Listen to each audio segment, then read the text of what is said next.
नमस्कार प्यारे विद्यार्थियों, आज हम आपके लिए लेकर आए हैं प्रश्न 196 के अभाज्य गुणनखंडों की घातों का योगफल। एक प्रश्न तो ये है, दूसरा प्रश्न है 95 तथा 152 का महत्तम समावर्तक HCF है।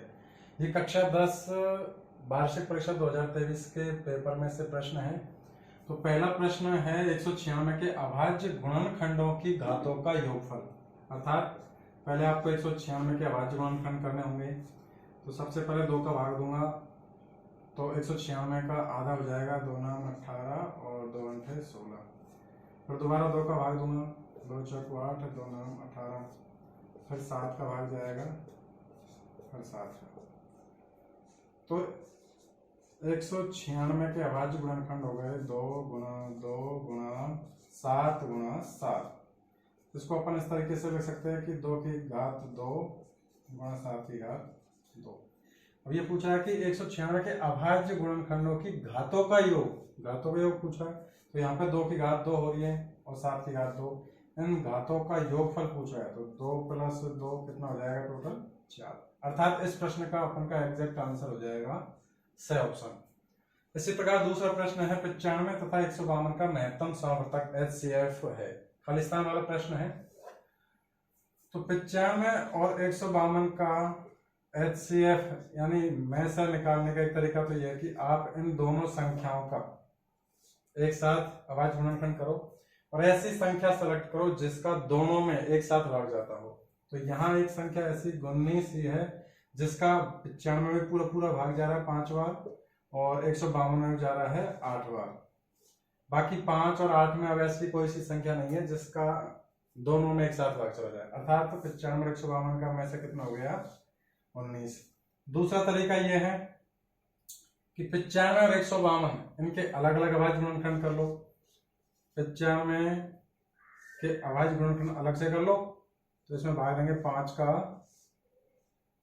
19 बार, फिर 19 का भाग देंगे 1 बार। और 152 है, 152 के अभाज्य गुणनखंड करेंगे तो सबसे पहले 2 का भाग देंगे, 2 7 14, 15 में से 14 जाए 1 बचेगा, अगला अंक बताएंगे 2 12, 2 6 12। फिर दोबारा 2 करेंगे, 2 3 6, 1 शेष बचेगा, अगला अंक बताएंगे 6 16, 2 अंक 16। फिर दोबारा 2 का भाग देंगे तो 19 2 38 और फिर 19 का भाग। इस प्रकार 95 के अभाज्य गुणनखंड होंगे 5 गुणा 19 और 152 के अभाज्य गुणनखंड होंगे 2 गुणा 2 गुणा 2 गुणा 19। अब इस 95 के अभाज्य गुणनखंड में 5 और 19 है और 152 में 2 2 के 3 बार है 19 है। तो 19 ही एक ऐसा गुणनखंड है जो दोनों में कॉमन आ रहा है। बाकी 95 में 5 गुणनखंड है अभाज्य गुणनखंड, लेकिन इस वाले में नहीं है 152 के अभाज्य गुणनखंडों में। और 152 के अभाज्य गुणनखंडों में 2 है लेकिन 95 वाले में नहीं है। अर्थात इन दोनों संख्याओं का में से 95 और 152 का में से कितना हो जाएगा, HCF हाईएस्ट कॉमन फैक्टर 19। एक तरीका यह है कि दोनों संख्याएं 95 और 152 का में से निकालने का तरीका कि छोटी संख्या इनमें से 95 है तो आपको 95 का भाग देना है बड़ी संख्या 152 में। सबसे पहले 95 का भाग देना है 152 तो एक बार जाएगा 95, शेष देखो कितना बचा है, यहाँ 2 में से 5 घटेगा नहीं तो अगला अंक उतारेंगे 12 हो जाएगा, 12 में से 5 जाएगा 7, फिर यहाँ रहेगा 4, 14, 14 में से 9 गया तो 5। अब जितना शेष बचा है उस शेष का भाग देना है पहले वाले भाजक में, अर्थात 95 में भाग देना है। तो ये भी एक बार भाग जाएगा।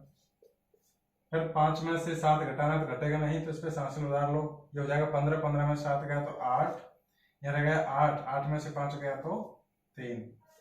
फिर जो शेष बचा 38, इस 38 का भाजक इससे पहले वाले भाजक में भाग देना है तो 57 भाग देना, तो ये 38 है 38 एक बार।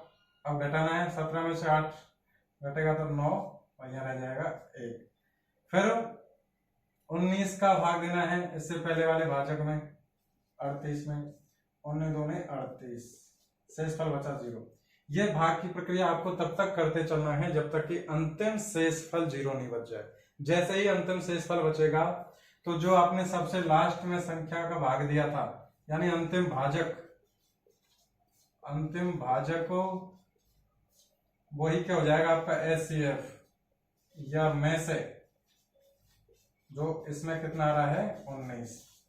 अर्थात किसी भी दो संख्याओं का में से ज्ञात करने के तीन तरीके हैं। एक तरीका तो ये कि आपको छोटी संख्या का बड़ी संख्या में भाग देते हुए शेषफल निकालना है, जो भी शेषफल बचे उसका फिर पहले वाले भाजक में भाग देते हुए चलना है।